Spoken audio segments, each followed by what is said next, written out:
We need to remember that being mad and being angry is normal and natural. There's nothing wrong with having those feelings. When we talk about books with social and emotional development, one that really describes this, where it's a reaction to other things, is the book Alexander and the Terrible, Horrible, No Good, Very Bad Day. I've noticed that as you've been sitting here, some of you saw this book and some of you said, oh, this is my favorite book.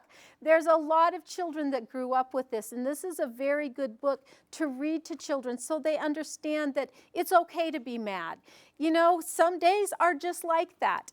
In this book, I've had people over the years actually count how many things happened to Alexander. Let's just see how his morning starts.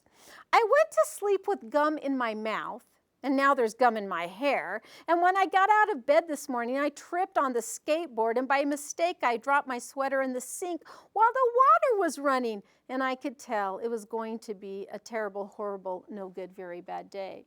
You know, there was no prize in his cereal box. And in this book, I think we've counted like there's 37 things that happened to Alexander.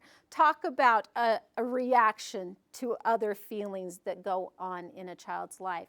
And that is one thing that we need to understand as parents, those that work with children, is that when we talk about anger, when we talk about emotions, it's normal.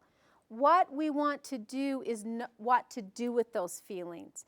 What is appropriate reaction to handle feelings, and how we can move from, you know, crying all the time to actually being able to express our feelings.